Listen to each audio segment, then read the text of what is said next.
Hello friends, मेरा नाम है शशांक सिंह और आप देख रहे हैं मेरा यूट्यूब चैनल।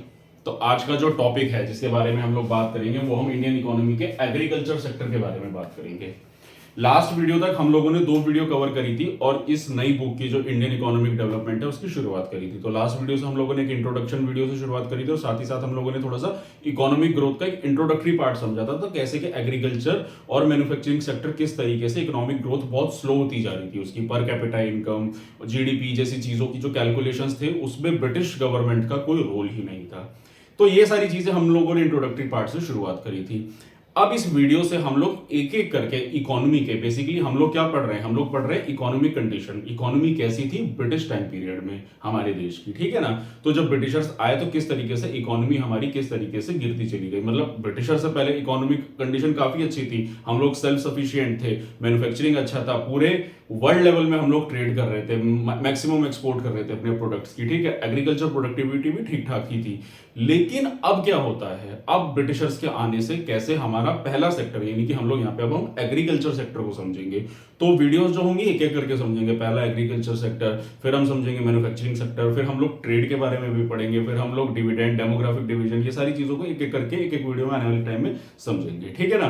तो एग्रीकल्चर सेक्टर हमारा पहला सेक्टर होता है। तो देखो जैसे इकोनॉमी में हम लोग क्या पढ़ते हैं, देखो इकोनॉमी 3 सेक्टर्स में बटी होती है। आज के जमाने में भी अगर हम लोग पढ़ें तो पहला होता है प्राइमरी सेक्टर यानी कि स्टार्टिंग सेक्टर, जहां से रॉ मटेरियल्स निकल कर आते हैं। कोई भी चीज है, अगर मान लो कोई भी चीज बननी है, ठीक है, कोई भी प्रोडक्ट बनना है, मान लो अगर मैं आपके पास बात करूं, चलो ये मार्कर की ही बात कर लेते हैं, ये मार्कर एक फिनिश्ड गुड है, तो ये मैन्युफैक्चरिंग सेक्टर का पार्ट हो गया, सेकेंडरी सेक्टर। प्राइमरी सेक्टर क्या होगा, जहां से प्लास्टिक निकल कर आएगा, तो प्लास्टिक भी एक नेचुरल रिसोर्स है, कहीं ना कहीं से तो निकल कर आएगा। धरती में इतने सारे रिसोर्सेज हैं, वो रिसोर्सेज जो पैदा हो रहे हैं वो हमारे सारे के सारे आते हैं हमारे प्राइमरी सेक्टर में, और एग्रीकल्चर उसका मेन सेक्टर होता है, क्योंकि एग्रीकल्चर ही हमारा जो है खेती बाड़ी जिसको हम कहते हैं, उसमें काफी सारी चीजें आती है, उगाई जाती हैं, ठीक है ना। तो एग्रीकल्चर सेक्टर की अब हम यहाँ पे बात करेंगे कि एग्रीकल्चर सेक्टर कैसे गिरता जा रहा था, ठीक है। तो चलो शुरुआत करते हैं। तो जैसे कि India's economy under the British colonial rule remain fundamentally agrarian and 85% based village and involvement agriculture. तो बेसिकली क्या था कि देखो उस टाइम पीरियड में जो क्या था, बहुत पुराना टाइम पीरियड है, ठीक है, 200-250 साल पुराना टाइम पीरियड था जब ब्रिटिशर्स आए थे। तो उस दौरान क्या था, ब्रिटिशर्स आए और क्या था, इंडस्ट्रियलाइजेशन नहीं था उतना, ठीक है, अर्बनाइजेशन नहीं था, शहर नहीं थे, गांव गांव देहाती थे। अगर आप लोग आज से 200 साल 300 साल पुराने इंडिया को इमेजिन करें तो कैसा देखने को मिलेगा, फोटोज वगैरह भी देखेंगे तो ब्लैक एंड व्हाइट होगी, हर जगह गांव ही गांव, दूर दूर तक खाली खाली या फिर जंगल देखने को मिलेगा, ठीक है। आज की डेट में देखोगे तो आप हर जगह बिल्डिंग्स हैं, मॉल बने हुए हैं, उस तरीके का तो नहीं था। तो हुआ क्या कि जब इस तरीके का सेक्टर था तो अब उस जमाने में इतनी नौकरियां नहीं थी, इतना इकोनॉमिक कंडीशन नहीं थी, तो मैक्सिमम लोग जो थे ना, एग्रीकल्चर उनका प्राइमरी सोर्स था। अगर आप लोग हिस्ट्री पढ़ेंगे, जैसे हिस्ट्री में जब आप लोगों ने जाना था कि एंशिएंट हिस्ट्री से इंसान ने सबसे पहले खोज किसकी करी, एग्रीकल्चर की करी थी। वैसे तो सबसे पहला इनोवेशन फायर था, फायर के बाद उसने एग्रीकल्चर की खोज करी, और एग्रीकल्चर एक इंसान का जो है प्राइमरी सोर्स ऑफ इनकम बना। और साथ ही साथ क्या था भाई, रिक्वायरमेंट भी थी, इंसान को खाना चाहिए, तो एग्रीकल्चर से शुरुआत करता था, क्योंकि इंसान कमाता भी किस लिए, खाने के लिए। तो पहले वो अपना पेट भरेगा, फिर उसी एग्रीकल्चर को वो बेचना शुरू करेगा, प्रोडक्ट्स को, ठीक है ना। तो जो 85% पॉपुलेशन थी वो सारी एग्रीकल्चर में इन्वॉल्व थी, ठीक है। सारे लोग गांव देहात में रहा करते थे और वहीं पे अपना गुजारा करते थे एग्रीकल्चर से। अब होता क्या है, इकोनॉमी में स्टैग्नेशन देखने को मिलता है, इनफ्रीक्वेंसी देखने को मिलती है, अनयूजुअल डिटोरिएशन देखने को मिलता है। ये कहने का मतलब है, जो वर्ड्स इतने टेक्निकल वर्ड्स हैं, इकोनॉमी ठीक ठाक चल रही थी, ब्रिटिशर्स आते हैं तो एग्रीकल्चर सेक्टर जो है पूरा लचर व्यवस्था में आता है। एग्रीकल्चर सेक्टर की जो ग्रोथ थी, जो इनकम थी, वो गिरती चली जाती है। कैसे, देखो मैं बताता हूं होता क्या है बेसिकली।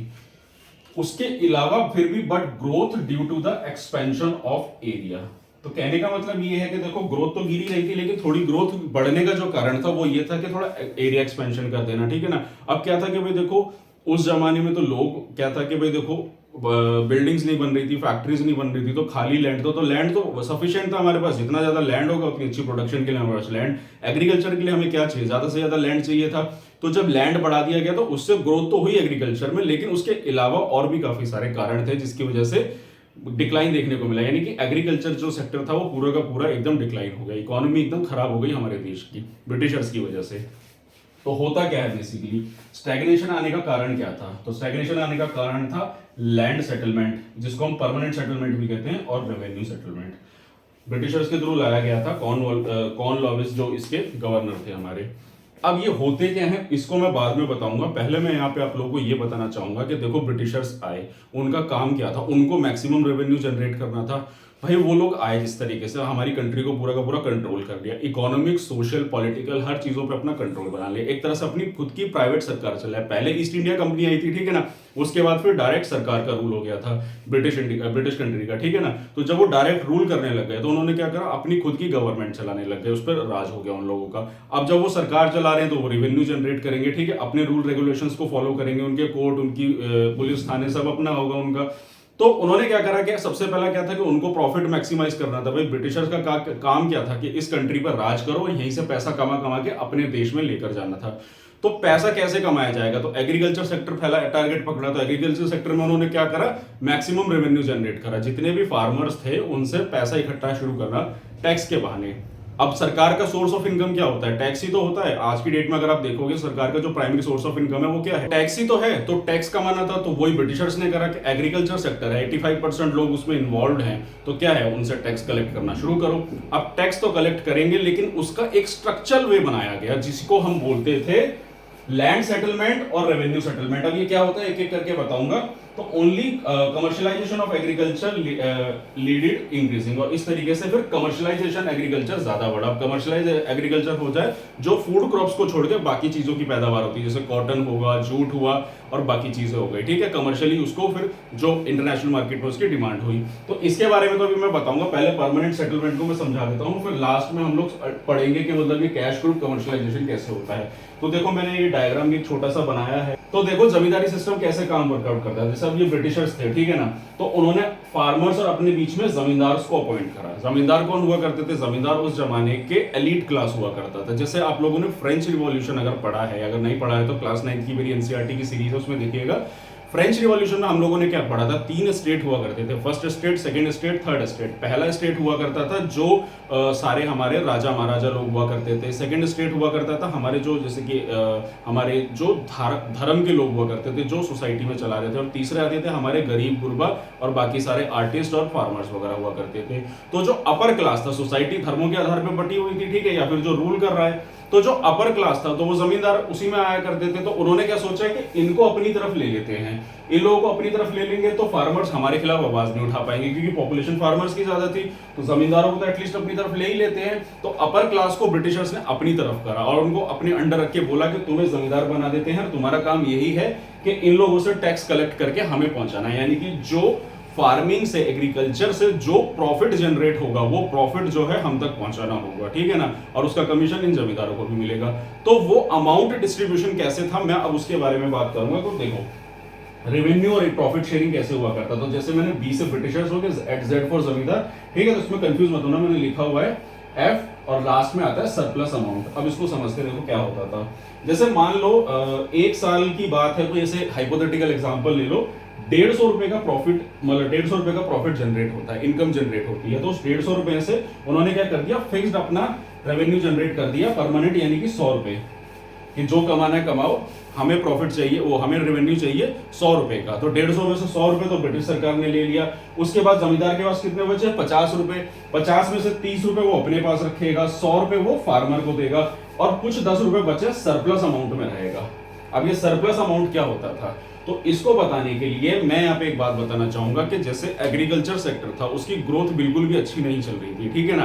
देखिए कोई भी बिजनेस होता है, उस बिजनेस का क्या रूल कहलाता है, प्रॉफिट कमाते रहो, लेकिन उसमें री इन्वेस्ट भी तो करना होगा, तभी तो वो बिजनेस ग्रोथ कर लेता चले जाएगा ना। कोई भी बिजनेस हुआ, आप कोई भी बिजनेस कर रहे हैं, अगर उसमें आप टाइम टू टाइम उसकी मेंटेनेंस नहीं करेंगे तो क्या वो बिजनेस सही ढंग से चल पाएगा। री इन्वेस्टमेंट भी तो मांगता है बिजनेस। तो वही था कि जब एग्रीकल्चर सेक्टर था उसमें भी तो रिफॉर्म्स की जरूरत थी, कि जैसे बात करूं टेक्नोलॉजिकल एडवांसमेंट हुआ या फिर इरिगेशन सेक्टर हो गया, ये जो मैंने लिखा हुआ है यहाँ पे, रिसोर्सेज हो गए, ये सारी चीजों की भी तो जरूरत थी। लैंड में ज्यादा मेंटेनेंस भी तो चाहिए, उस लैंड की फर्टिलिटी के लिए अच्छी खाद चाहिए, अच्छी प्रोडक्टिविटी बढ़ाने के लिए उसमें नई टेक्नोलॉजी की जरूरत है, वो पैसा भी तो चाहिए। तो ब्रिटिशर्स ने यहाँ पे दिमाग लगाया कि जब तक इसमें री इन्वेस्ट नहीं करेंगे तो ये प्रोडक्टिविटी नहीं निकाल के देगा, क्योंकि ब्रिटिशर्स को दिख रहा था कि भाई एग्रीकल्चर से बस रेवेन्यू लेते जाएंगे तो हमारा इनकम जनरेट नहीं हो पाएगा, क्योंकि ब्रिटिशर्स का क्या मोटो था कि बस रेवेन्यू जनरेट करना है, बाकी जो भी कुछ हो रहा है चलने दो, उसको छोड़ दो उसके हाल पे। जैसे होता है ना कि हम लोग मान लीजिए किसी की रेंट पे गाड़ी हायर कर लेते हैं, तो उसकी रेंट पे गाड़ी हायर करी है तो हम उससे फायदा निकाल लेंगे, लेकिन हम उसकी गाड़ी की पंचर हो जाए कुछ भी हो जाए उसकी मेंटेनेंस नहीं कराएंगे। क्यों? क्योंकि हमारी चीज तो है नहीं। जैसे लोग होता है ना रेंट के घरों में रहा करते हैं, रेंट दे देंगे ठीक है, रह रहे हैं, उसका पूरा मजा लेंगे, लेकिन उस घर की मेंटेनेंस नहीं कराएंगे क्योंकि वो घर हमारा ही नहीं है।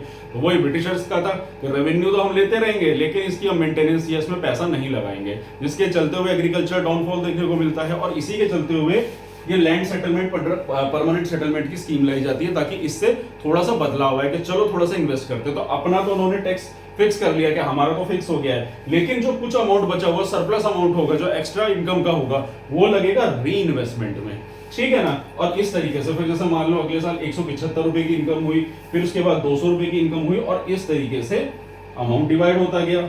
ये था ब्रिटिशर्स का प्लान। पर क्या ये प्लान सक्सेसफुल हुआ? जी नहीं। इसमें क्या होता था कि बेसिकली क्या था कि ब्रिटिशर्स ने तो अपना तो टैक्स फिक्स कर लिया कि हम तो इतना रेवेन्यू लेंगे।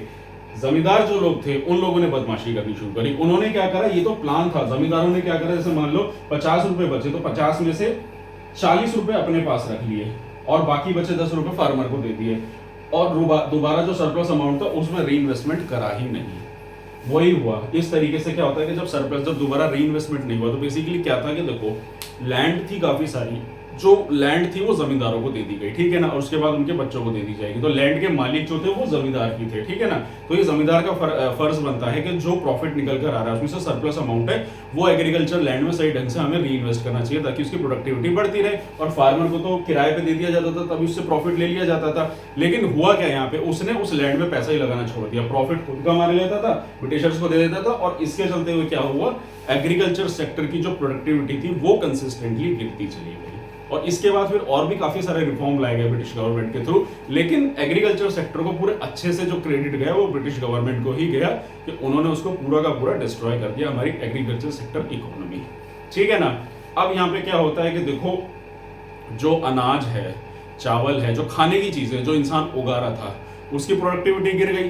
तो फिर यहाँ पे क्या होता है कि वो लोग कमर्शियलाइजेशन की तरफ मूव कर जाते हैं। तो कमर्शियलाइजेशन का मतलब हो गया कि अब वो लोग कॉटन की, जूट की, नील की ऐसी खेती बाड़ी करने लगे क्योंकि उन लोगों को दिखा कि चलो वहां से तो पैसा कम से कम आ ही जाएगा। और ब्रिटिशर्स भी उसको सपोर्ट कर रहे थे क्योंकि उनका डिमांड था बहुत ज्यादा कॉटन, जूट और नील जैसी चीजों का इंटरनेशनल मार्केट में। तो उन्होंने उनको कमर्शियलाइजेशन को सपोर्ट कर दिया और इसके चलते हुए क्या होता है फिर ultimately switch to cash crop. Cash crop यानी कि पैसा कमाने वाला जो पूरी की पूरी प्रोडक्टिविटी इकोनॉमी थी एग्रीकल्चर, उसमें शिफ्ट होती चली गई, लोगों ने छोड़ दिया। और क्यों? कारण यही था कि ना तो टेक्नोलॉजी अच्छी थी, ना इरिगेशन लेवल अच्छा था, ना रिसोर्सेज अच्छे थे, क्योंकि यही हो रहा था एग्रीकल्चर सेक्टर में जहां पे जो अनाज उगाना है, वीट उगाना है, उसके लिए कोई प्रॉपर सेटअप ही नहीं मिल रहा था। और इवन आज के दौर में अगर हम इंडिया में आज भी देखें एग्रीकल्चर सेक्टर की बात करें तो हमारे देश में एग्रीकल्चर रिफॉर्म्स कहाँ ज्यादा देखने को मिलते हैं, कहाँ ज्यादा डेवलपमेंट है। आप यूएस की बात करें जहां पे एग्रीकल्चर सेक्टर में बहुत ज्यादा गवर्नमेंट का एक बहुत मेजर रोल होता है, एक रिस्पॉन्सिबिलिटी होती है। हमारे देश में आज भी किसान पिस रहा है, ठीक है ना। और वही टाइम पीरियड में, ब्रिटिश टाइम पीरियड में भी यही सिचुएशन चलती चली आ रही थी, ठीक है। तो ये था एग्रीकल्चर सेक्टर के बारे में कि जो उस जमाने में इस तरीके की सिचुएशन हुई और कैसे एग्रीकल्चर सेक्टर का डाउनफॉल देखने को मिला। फिर उसके अलावा क्या होता है ना कि देखो क्लाइमेटिक कंडीशन पे भी डिपेंड करता है। एग्रीकल्चर क्या है, बहुत अनस्टेबल होता है क्योंकि बहुत ज्यादा वो बारिश पर निर्भर होता है। जितना अच्छी बारिश होगी उतना अच्छी उसकी पैदावार होगी उसकी फसल की, और बारिश अच्छी नहीं होगी उस साल फसल खराब होने के चांसेस होते हैं। कभी कभार होता है बारिश बहुत ज्यादा हो जाती है जिसमें फसल खराब भी होती है, कभी बिल्कुल बारिश नहीं होती। तो कई सारी कंडीशन फैक्टर्स वेरी करते हैं जिसकी वजह से एग्रीकल्चर इकोनॉमी जो है इस पर डिपेंडेंट भी होती है। तो वो सारे फैक्टर्स भी थे और ब्रिटिश इंडिया का तो जो ये सेटलमेंट सिस्टम था यही था कि मतलब फार्मर्स को अच्छे से उन लोगों ने लूट लिया सिर्फ अपना प्रॉफिट कमाने के चक्कर में। और इस तरीके से एग्रीकल्चर सेक्टर इकोनॉमी जो थी उसका बहुत ही ज्यादा मेजर डाउनफॉल देखने को मिलता है। तो दोस्तों ये था टॉपिक जिसमें मैंने आप लोगों को एग्रीकल्चर सेक्टर के बारे में बताया। अब अगली वीडियो से एग्रीकल्चर यानी कि प्राइमरी सेक्टर हमने समझ लिया, अब हम अगली वीडियो से ब्रिटिश टाइम पीरियड यानी कॉलोनियल टाइम पीरियड का हम लोग मैन्युफैक्चरिंग सेक्टर को समझेंगे, ठीक है ना। तो आई होप आपको टॉपिक अच्छे से समझ में आ गया होगा। तो अगर आप लोगों को मेरा काम पसंद आ रहा है, अगर आप लोगों को मेरी वीडियो अच्छी लग रही है तो मेरे चैनल को सब्सक्राइब कीजिए, मेरी वीडियो को लाइक कीजिए, मैक्सिमम लोगों तक उसको शेयर कीजिए। कमेंट में अगर कोई भी डाउट है तो आप वो कमेंट में मुझसे पूछ सकते हैं। और साथ ही साथ अगर आप लोग कोई भी बुक यूपीएससी की या कोई एनसीईआरटी बुक परचेज करना चाहते हैं तो मेरे डिस्क्रिप्शन लिंक में लिंक अवेलेबल है, उस पर क्लिक करके अपने लिए ऑनलाइन बुक ऑर्डर कर सकते हैं। तो आज के लिए इतना ही, मिलते हैं नेक्स्ट वीडियो में। Thank you very much.